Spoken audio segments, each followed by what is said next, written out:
మన ప్రభు అయిన యేసుక్రీస్తు వారి యొక్క పరిశుద్ధమైనటువంటి ప్రశస్త నామములో తిరిగి ప్రభు రీతిగా కృపావాక్యాన్ని ధ్యానం చేయటానికి ప్రభు చూపించినటువంటి ప్రేమను బట్టి సమయాన్ని బట్టి ప్రభుకు కృతజ్ఞతాస్తుతులు చెల్లిస్తున్నాను.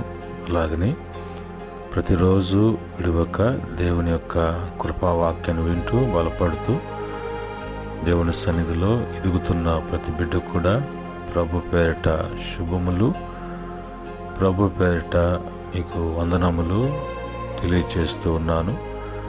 ప్రేమైన దేవుని బిడ్డలారా, మరొక దినానికి ప్రభు మనకిచ్చినటువంటి కృపావాక్యాన్ని మనం చదువుకొని ప్రార్థనాపూర్వకంగా ధ్యానం చేద్దాం. ఇక్కడ కీర్తన 42వ కీర్తన 8వ చరణంలో, ఆయనను పగటి వేళ యెహోవా తన కృప కలుగును ఆజ్ఞాపించును, రాత్రివేళ ఆయన గూర్చిన కీర్తనయు నా జీవదాత అయిన దేవుని గూర్చిన ప్రార్థనయు నాకు తోడుగా ఉండును. మహాగణుడవు, మహోన్నతుడు అనేటువంటి ప్రభు, మీ వాక్యాన్ని మేము చదువుకున్నాం, వివరించి బోధించండి. మీ దాసుని మరుగుపరిచి మీ నామానికి మాత్రమే మహిమ తెచ్చుకోమని యేసుక్రీస్తు నామములో అడిగి వేడుకుంటున్నాము తండ్రి, ఆమేన్. ప్రియమైన దేవుని బిడ్డలారా, ఈ సమయంలో మరి చదువుకున్నటువంటి వాక్యంలో భక్తుడు తనకు తోడుగా ఉన్నటువంటిది ఏది అతనికి తోడుగా ఉన్నదో, ఎలాంటి తోడు అతనికి లభించినదో అతను కీర్తన ద్వారా చెప్తూ ఉన్నాడు. పగటివేళ తన కృపను కలుగుటకు, కృపను కలిగి ఉండటానికి ఆయన ఆజ్ఞాపించినటువంటి దేవుడిగా, రాత్రివేళ ఆయన గూర్చినటువంటి కీర్తించటము, ఆయన కీర్తించటము, కీర్తనలు పాడటము, అది అతని జీవితంలో మరి ఒక తోడుగా, ఒక ఆదరణగా ఉండునట్లుగా, నా జీవదాత అయిన దేవుని గూర్చిన ప్రార్థన నాకు తోడుగా అని అంటాడు ప్రభు. మరి ఈ భక్తుడు మనుషుల మీద కానీ, మనుషుల యొక్క ఆచార విధానాలను బట్టి కానీ దేని మీద కూడా అతను ఆధారపడకుండా దేవుని వలన, దేవుని వద్ద నుంచి అతనికి ప్రతి ఒక్క సహాయము కలుగునట్లుగా, ఒక మాటలో మరి దేవుని యొక్క తోడు కోరుకుంటున్నట్లుగా, దేవుని యొక్క తోడు అతనికి ఉన్నట్లుగా, ఆ తోడు కలిగి ఉండి జీవించటానికి ఇష్టపడుతూ ఉన్నారు. ఈ లోకంలో మరి మనిషి ఒంటరి జీవితానికన్నా నలుగురితో కలిసి ఉండటానికి, ప్రతిదానికి కూడా ఎవరో యొక్క సహాయ సహకారాలు, ఎవరో ఒకరి యొక్క తోడు కోరుకుంటూ ఉంటారు. కానీ భక్తుడు ఎవరు తోడు కోరుకోలేదు, కానీ దేవుని యొక్క తోడు, దేవుడు ఎప్పుడు కూడా అతనికి తోడుగా ఉండాలని, అతను చేసేటువంటి విషయాలలో, పనులలో, కార్యములలో ఆయన తోడుగా ఉంటాడు కాబట్టి, తోడై ఉన్నాడు కాబట్టి, ఆ కార్యాలు కృపను బట్టి, ఆయన కీర్తిని బట్టి, చేసే ప్రార్థనను బట్టి ఆయన జరిగిస్తాడు అన్నట్లుగా ఇక్కడ మరి భక్తుని ద్వారా మనకు తెలియచేయబడుతూ ఉన్నది.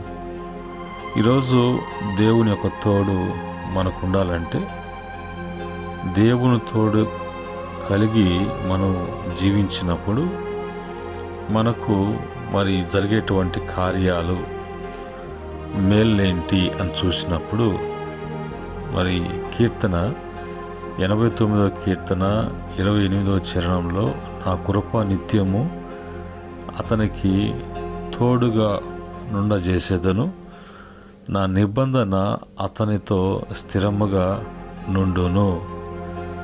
ఏతాను అనేటువంటి భక్తుడు రాసినటువంటి కీర్తన.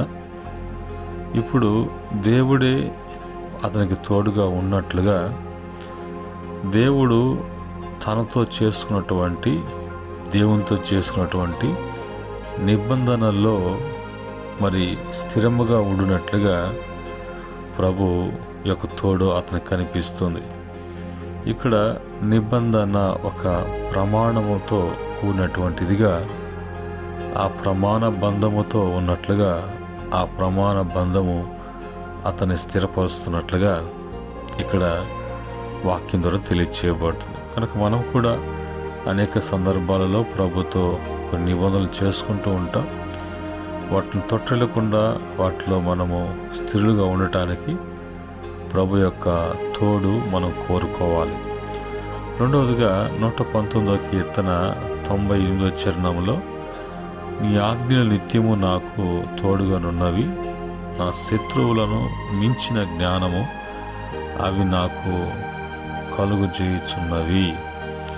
ఇక్కడ దేవుడిచ్చినటువంటి ఆజ్ఞలను అతను ఎంతో భక్తి శ్రద్ధలతో ఆజ్ఞలను పాటిస్తున్నట్టుగా, ఆజ్ఞలను మరి లోబడుతున్నట్లుగా, అనుసరిస్తున్నట్లుగా, మరి ఆ విషయంలో జాగ్రత్త కలిగి ఉండటానికి అతను జాగ్రత్త కలిగి ఉన్న దాన్ని బట్టి ఆ ఆజ్ఞలు ఇప్పుడు అతను నడిపించటానికి, బోధించటానికి, ఏం చేయాలో ఏం చేయకూడదో, ఏది కరెక్టో ఏది కరెక్ట్ కాదో అన్నీ కూడా ఆ వాక్యమే, ఆ ఆజ్ఞే అతనికి తోడుగా మరి ఉండి ప్రతిదీ కూడా తెలియచేస్తుంది. కాబట్టి అది ఆజ్ఞల మార్గం. కాబట్టి ఇప్పుడు అంటాడు, శత్రువులకు మించిన జ్ఞానము నాకు కలుగుతూ ఉన్నది. శత్రువులు అనేక పన్నాగాలు పన్నుతూ ఉంటారు, ఎంతో తెలివితేటలు ఉపయోగిస్తారు. కానీ దేవుని ఆజ్ఞలు నాకు తోడుగా ఉన్నాయి అంటే ఆ ఆజ్ఞ ఏది కూడా నేను తూచా తప్పకుండా జాగ్రత్త కలిగి నేను నడుచుకోవటానికి, ఆ విధంగా ప్రవర్తించడానికి నేను ఇష్టపడుతున్నా. కాబట్టి ఇప్పుడు నాకు వాళ్ళు ఎంత తెలివితేటలు ఉపయోగించినా, వాళ్ళు ఎంత జ్ఞానాన్ని ప్రదర్శించినా, మించిన జ్ఞానాన్ని ప్రభు నాకు తోడుగా అవన్నీ కూడా ఇవ్వటానికి ఆయన ఆజ్ఞ నాకు తోడుగా చేసుకున్నాను, తోడుగా ఉన్నది. మూడవదిగా సామెతల గ్రంథము 3వ అధ్యాయము 2వ వచనములో, కుటిల వర్తనకు యెహోవా అసహ్యుడు. ఈ కుటిలమైనటువంటి వాడు మరి అందరిలో కూడా అన్ని స్థలాల్లో ఉంటూ ఉంటాడు. మరి భేదము, స్నేహ భేదము, మిత్ర భేదము, తర్వాత బంధు భేదము, ఏదో ఒక విధంగా మరి కలహాలు సృష్టించేటువంటి తత్వం గలటువంటి వాడు ఈ కుటిల వర్తనుడు. ఇలాంటి వారు అంటే దేవునికి ఎంతో అసహ్యం. యథార్థవంతులకు ఆయన తోడుగా ఉండును. తమ యొక్క యథార్థతను బట్టి దేవుడు అతనికి తోడుగా ఉంటాడు. కనుక మరి ఇది దేవుని యొక్క తోడుతో దేవుని యొక్క కార్యాలు మన జీవితంలో జరగటానికి. ఆమోసు గ్రంథము 5వ అధ్యాయం 14వ వచనములో 4వదిగా, మీరు బ్రతుకున్నట్లు కీడు విడిచి మేలు వెదుకుడి, అలాగ చేసిన ఎడల మీరు అనుకున్న చొప్పున దేవుడును సైన్యములకు అధిపతియగు యెహోవా మీకు తోడుగా ఉండును. ఆయన తోడుగా ఉండాలంటే, ఆయన మనతో కూడా ఉండాలంటే, కీడు అనేది ఏది కూడా లేకుండా చూసుకోవటానికి, అలాంటివి విడిచిపెట్టడానికి, వాటికి దూరంగా ఉండటానికి, మేలు అనేది వెదికి అలాగా మేలు చేసేటువంటి వారు ఉన్నప్పుడు వారిని దేవుడు జీవింపచేస్తాడు, వాడు బ్రతుకుతాడు. అలాగా మరి వాటి చొప్పున నడుచుకున్నటువంటి వారికి వారి జీవితంలో మరి మేలు చేయటానికి ప్రభు తోడుగా ఉన్నాడు. ఈరోజు మరి మరి బైబిల్ అంతా కూడా దైవికంగా ఆత్మ సంబంధంగా ఆత్మ నడిపింపును బట్టి వాక్యాన్ని బట్టి మనము జీవించాలి, మన జీవితాలు సఫలపరచబడాలి అంటే ఆ క్రమమే. కానీ లోకానుసారంగా శరీరానుసారంగా భూ సంబంధులైనటువంటి వారుగా కాకుండా పర సంబంధులుగా ఆత్మ సంబంధులుగా ఆత్మీయులుగా ఆలోచన చేసినప్పుడే మనకు దైవ కార్యాలని మనము చూడగలం. ఐదవదిగా మరి యోహాన్ పత్రిక 2వ పత్రిక 1వ అధ్యాయం 3వ వచనములో సత్య ప్రేమలు మన యందు ఉండగా తండ్రైన దేవుని యొద్ద నుండి తండ్రి యొక్క కుమారుడగు యేసుక్రీస్తునొద్ద నుండి కృపయు కనికరమును సమాధానమును మనకు తోడుగా ఉండును.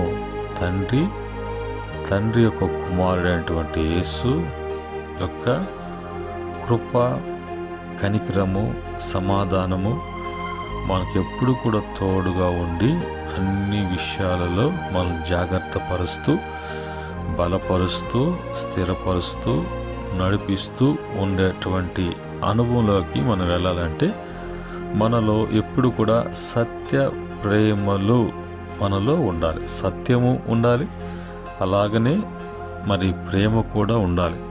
అలాగున్నప్పుడే మనము దేవుని యొక్క మరి తోడు అనేది కనికరము సమాధానము కృపను మనము కలిగినటువంటి వారుగా ఉంటాం. ఆరోదుగా వచ్చినప్పుడు మోషే భక్తుడు అంటాడు, మరి అతను ముందుకు వెళ్ళాలి అంటే మాకు సాధ్యపడదు, మరి నీ ప్రజలైనటువంటి ఇశ్రాయేలును కానానుకు చేర్చాలంటే మీ సన్నిధి మాకు తోడుగా ఉండాలి అని వారు దేవుని ఎదుట ఒట్టివారుగా మా చేతన కాదు, మా బలము చేత కాదు నాయనా, మీ బలము చేతే మమ్మల్ని నడిపించాలి, మీ సన్నిధి మా అందరితో ఉండి నడిపించాలి, అప్పుడు కానీ మేము ముందుకు వెళ్ళలేము అని ప్రభు ఎదుట ఒప్పుకున్నప్పుడు మరి నిర్గమకాండ 33 ప్రకారంగా అందుకు నా సన్నిధి నీకు తోడుగా వచ్చును, నేను నీకు విశ్రాంతి కలుగొచ్చేతును అనగా అని అంటాడు. ఈరోజు మరి అంత గొప్ప భక్తుడు అంత గొప్ప సేవకుడు దేవుని చేత నడిపించబడుతున్నటువంటి అతను కూడా అంటాడు, మీరు మీ సన్నిధి మాకుతో లేకపోతే మేమేమి చేయలేము, ఒక అడుగు కూడా మేము ముందుకు వెళ్ళాము అని ఒప్పుకొని దేవుని యొక్క సన్నిధిలో అతను దేవుని వేడుకుంటున్నాడు. మరి అలాగనే 7వదిగా చూసినప్పుడు 1 సమూయేలు గ్రంథము 18వ అధ్యాయం 14వ వచనంలో మరియు దావీదు సమస్త విషయములలో సుబుద్ధి కలిగి ప్రవర్తింపగా యెహోవా అతనికి తోడుగా నుండెను. చూడండి, ఈరోజు మనం ఉన్నటువంటి నిబంధన, మనలో ఉన్నటువంటి ఆజ్ఞలు, మనలో ఉన్నటువంటి యథార్థత, మనలో ఉన్నటువంటి మేలు, మనలో ఉన్నటువంటి సత్య ప్రేమలు, మనతో కావలసినటువంటి మనం కోరుకోవాల్సినటువంటి దేవుని సన్నిధి, దేవుని ఎదుట ఒక సుబుద్ధితో మంచి బుద్ధితో ప్రవర్తించేటువంటి ప్రవర్తన ఎవరైతే కలిగి ఉంటారో వారందరికీ దేవుడు తోడుగా ఉండి కృపను కనికరమును సమాధానమును మేలును మంచి జ్ఞానాన్ని ప్రభు మంచి బలాన్ని మంచి ఆరోగ్యాన్ని మంచి ధైర్యాన్ని ప్రభు ఇచ్చి ముందుకు నడిపించడానికి ప్రభు ఆయన ఇష్టపడుతున్నారు. ఉదయకాలమందు మనకు తోడుగా ఉన్నటువంటి దేవుడు మన జీవితాలలో ఏది చేయటానికైనా ఆయన సమర్థుడు, ఆయనకు సాధ్యం. కనుక ఆయన చేతికి అప్పగించుకొని ఆయన యొక్క తోడు లేకుండా మనం ఏది కూడా చేయకుండా ప్రతి విషయంలో కూడా ప్రభు యొక్క ఆయన పాలు పంపులు కలిగినట్లుగా ఆయన అధికారం కింద ఉండటానికి మనం ప్రభుకు అప్పగించుకుందాం. తద్వారా దేవుని యొక్క మేలు అనుభవిద్దాం. ప్రభు ఆ విధంగా ప్రతి బిడ్డకు కూడా సహాయం చేయనుగాక. ఆమేన్. ప్రేమగల తండ్రి, పరిశుద్ధుడా, మీకు వందనాలు. నీ పరిశుద్ధ నామములో ఈ ఉదయకాలం ఉన్న కృపావాక్యంలో మాకు తోడుగా ఉన్నటువంటి దేవుడిగా ఏ విధంగా ఎలాగా ఉండాలంటే ఏం చేయాలి, మాలో ఉన్నటువంటి ప్రవర్తన అన్నీ కూడా మరి మీరు తెలియచేశారు. ఈ మాటలను బట్టి వింటున్న బిడ్డలు అనేక మందికి వినిపింప చేస్తున్నటువంటి నీ మాటలు బిడ్డలకు జీవితాలు మార్చడానికి, బిడ్డలు మేలు పొందుకోవడానికి కృప దయచేయమని నీ కృపకు దయకి అప్పగిస్తున్నాం. పండగ నెలల్లో బిడ్డలు ఉన్నారు. ఇదిగో దిన ప్రయాసంలో బిడ్డలకు తోడుగా ఉండి బిడ్డలకు మేలు చేయమని యేసుక్రీస్తు నామములో అడిగి వేడుకుంటున్నాం తండ్రి. ఆమేన్.